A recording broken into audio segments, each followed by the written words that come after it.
Mis queridos amigos, sean ustedes todos bienvenidos a un nuevo video. elsalvador.com. Colombianos vienen a trabajar a El Salvador en préstamos gota a gota. Según informes policiales, varios de los 14 capturados entre el 30 de mayo y el 10 de junio anterior manifestaron trabajar como prestamistas en la modalidad que en Colombia conocen como gota a gota. A algunos les hallaron tarjetas de presentación de una empresa de créditos. Vale, perfecto. Acá tenemos una noticia que he sacado, como he mencionado anteriormente, de elsalvador.com, y ahora vamos a escuchar un video de la televisión colombiana con respecto a estas personas capturadas. Pero antes me van a tener que aguantar mi historia, una anécdota. En Uruguay yo tengo un conocido que tiene una empresa muy grande y tiene varios empleados. Y uno de sus empleados de confianza, que llevaba ya muchos años, lo agarró con las manos en la masa, robando dinero, ¿no? El tema es, ¿qué tiene que ver con esto, no? Se preguntarán ustedes. Bueno, que este señor había pedido un préstamo a colombianos, justamente. No es por estigmatizar nuevamente, como dije en el anterior video, a los colombianos porque pagan justo por pecadores, y no todos son así seguramente en Colombia. Este señor pidió un préstamo a estos colombianos con un interés muy alto, en el cual con lo que cobraba no le daba para pagarle porque se compró. No es que se quería, se compró un terreno para hacerse otra casita. Entonces los colombianos lo empezaron a apretar y el hombre tuvo que meter la mano en la lata. Y ahí lo descubrieron, lo denunciaron y ahí quedó la cosa. No pasó más nada. Obviamente que esto todavía está en proceso. Ya me irá contando mi amigo qué fue lo que pasó.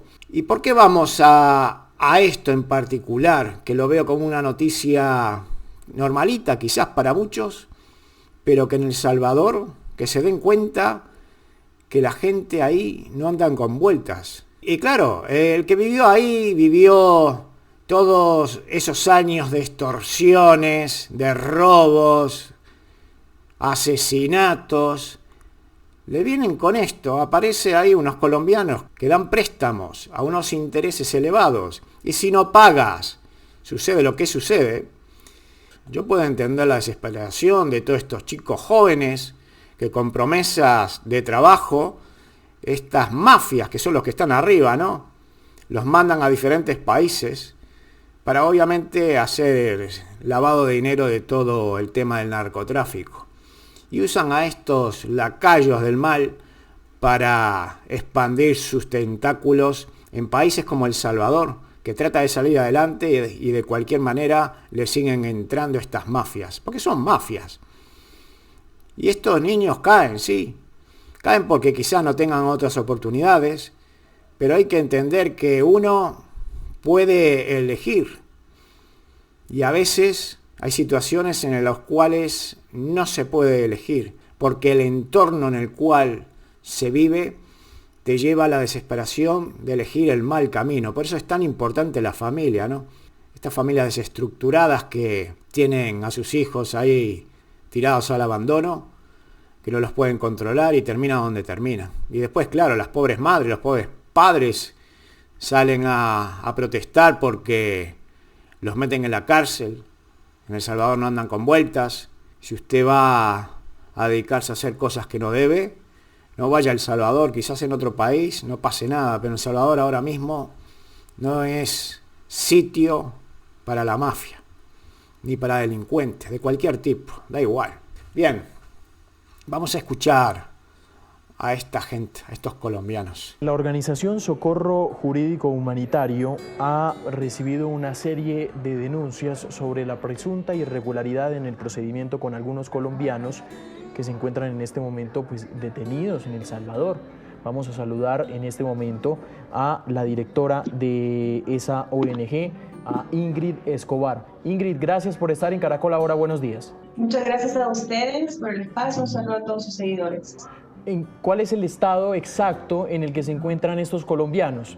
Bueno, como ustedes sabrán, en El Salvador tenemos 15 meses de régimen de excepción, que significa la pérdida de garantías mínimas básicas establecidas en el artículo 29 de nuestra Constitución, y en este contexto una cantidad de por lo menos 20 colombianos están capturados en centros penales. Entendemos nosotros, y por las denuncias de sus familiares que han sido capturados justamente por asociaciones ilícitas, que en El Salvador entendemos este delito relacionado a las pandillas, ¿verdad? Una situación de criminalidad en nuestro país por más de 30 años, pero pues nosotros, en vista de la angustia de las familias que nos han buscado, estamos haciendo un llamado a las autoridades en nuestro país a respetar precisamente la integridad física de las personas, los otros derechos adicionales a la privación de libertad que están padeciendo ellos ahorita, como es la salud, su derecho a la alimentación y por supuesto su derecho a la vida, puesto que nos encontramos en un contexto en El Salvador donde justamente en centros penitenciarios hay tortura,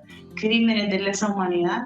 Y en ese sentido, pues, hay extranjeros también, colombianos, como le digo, 20 por lo menos, y de otras nacionalidades, que han corrido la misma suerte de más de 70.000 salvadoreños capturados en este momento. 20.000 de estos inocentes, entre ellos entendería que una buena cantidad de colombianos. Bueno, lo que solicitamos es justamente que se siga el debido proceso, que se les respete su presunción de inocencia, que se les haga un juicio justo y bueno, que sean exhibidos de manera inmediata ante los tribunales para que se les investigue, sí, pero de acuerdo a lo establecido en el marco legal, ¿verdad? Tanto nacional como internacional. Muy bien, señores, ustedes han escuchado esta señora hablando para la televisión colombiana. Nosotros vamos a leer el artículo, lo que yo he leído de elsalvador.com. Dice así: jóvenes colombianos que emigran a El Salvador en busca de mejorar sus condiciones económicas y la de sus familias podrían estar cayendo en una red urdida por sus mismos connacionales dedicados a préstamos con intereses altos, que en Colombia y otras naciones sudamericanas son conocidas como gota a gota, según investigaciones de autoridades salvadoreñas. A mediados de junio de este año, 14 colombianos enfrentaron una audiencia de imposición de medidas luego de que un lapso de 12 días fueron capturados en distintos puntos del país, específicamente los departamentos de Sonsonate, La Libertad y San Salvador. Varios de ellos confesaron a los agentes captores que se dedicaban a hacer préstamos directos con un interés del 20% sobre el total de la deuda, lo cual en El Salvador es ilegal, según la ley contra la usura aprobada en el 2013. En documentos concernientes a la investigación sobre la participación de los 14 colombianos capturados, se indica que algunos son prestamistas, y ahí dan los nombres de las personas. A este le decomisaron 14 pasaportes colombianos a nombre de otras personas. Junto a él fue detenido el también colombiano, nombre de la persona, de 25 años, quien conducía la motocicleta en la que viajaban.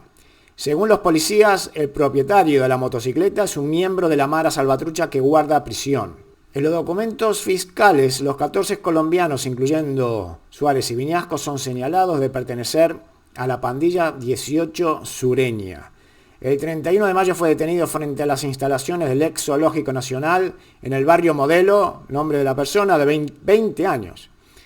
A este le decomisaron $214. A los policías captores les dijo que el dinero era de capital e intereses de dinero prestado a diferentes personas. Después otro chico de 23 años, al ser capturado, también indicó a los policías que se dedica a realizar préstamos personales a diferentes personas. Y los mismos dijeron el resto de capturados. Ambos manifestaron a los policías que trabajan otorgando créditos personales a un porcentaje del 20% en las zonas rurales del departamento de Sonsonate y en la zona portuaria de Acajutla. A Corrales Cardona le hallaron varias tarjetas de presentación con la leyenda Credi Ya. Ese mismo 8 de junio fueron arrestados en Sonsonate 4 personas más que conducían cada uno en motocicleta. ¿Cómo funciona la estructura de estas bandas? Honestamente, él se fue a trabajar con un conocido que le ofreció trabajo de gota a gota. Gota a gota es prestamista, son varios. En Colombia son 5 o 6. Cada uno pone un poco de capital y ven dónde puede ir a prestar, explicó un familiar de uno de los 14 capturados. De acuerdo con la Fiscalía, hay grupos de colombianos pertenecientes a estructuras con formación jerárquica, con rangos, con lo que cada uno cumple sus funciones. junior, administrador, coordinador, supervisor, asesores de venta, cobradores y colaboradores. El junior es la máxima jerarquía en un territorio, administra el dinero y a los miembros de la estructura. Además, se encarga de recibir a los nuevos miembros cuando llegan al país y les asigna el territorio de operaciones, es decir, el lugar donde colocarán los créditos. Entre tanto, el administrador o coordinador se encarga de entregar y recibir el dinero de parte de los supervisores.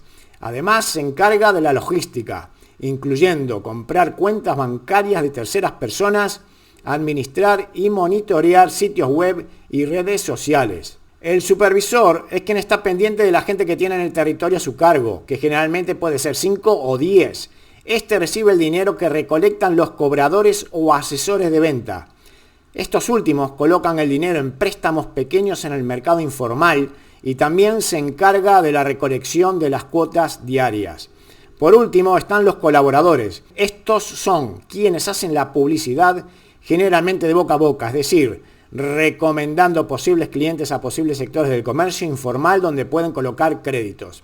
Aunque las familias de varios colombianos entrevistados por el Diario de Hoy afirmaron que fueron los mismos jóvenes quienes se pagaron el viaje, hay casos en que la estructura costea los vuelos. Cuando eso es así, al llegar al país, los jóvenes deben entregar su pasaporte como garantía de que trabajarán para la organización, al menos mientras cancela el dinero invertido en traerlo de Colombia. Jaime Eduardo Paz, periodista colombiano que está al tanto de la detención de colombianos en El Salvador, definió que es una gota a gota en su país. Un gota a gota es un criminal que ofrece préstamos con intereses sumamente altos y difíciles de pagar. De no hacer el pago de las cuotas, estas personas extorsionan a los clientes con sus propiedades. Si la persona no paga, es asesinada y la deuda pasa al familiar más cercano. Así el círculo criminal hasta que se cumpla con la deuda, indicó. Cautela al viajar a El Salvador. Por su parte, Ingrid Escobar, dirigente de Socorro Jurídico Humanitario, hizo un llamado a la comunidad colombiana de abstenerse de viajar a El Salvador con el propósito de llevar a cabo actividades económicas que no estén amparadas por los procedimientos legales correspondientes. Se advierte que en estos momentos no existen medios y mecanismos apropiados para la seguridad jurídica y libertad de las personas debido al régimen de excepción que estamos viviendo en el país, porque ya no es régimen ni estado excepcional, ya es la normalidad en el país, afirmó. A las autoridades se les hace el llamado a respetar el Estado de Derecho, que significa en su conjunto el respeto de los derechos humanos al debido proceso, garantías judiciales y al principio de presunción de inocencia. En ese sentido, si bien es cierto los ciudadanos extranjeros están privados a su derecho a la libertad, estos tienen derecho de defensa, ser oídos y vencidos en juicio total como establece el artículo 12 de la Constitución de la República. Derecho a la salud, alimentación y respeto a su integridad física y a la vida, manifestó Escobar. Pues bien, señores, ya me dirán ustedes qué es lo que piensan de todo esto. Como le dije al principio, con esa anécdota que yo tuve de un conocido, esto es como un banco que trabaja con los pobres, ya está, y vive de los pobres. Siempre los pobres, siempre el pueblo, pagando los platos rotos. Mis queridos amigos, muchas gracias por ver este video, espero que les haya gustado y nos vemos en el próximo. Chao.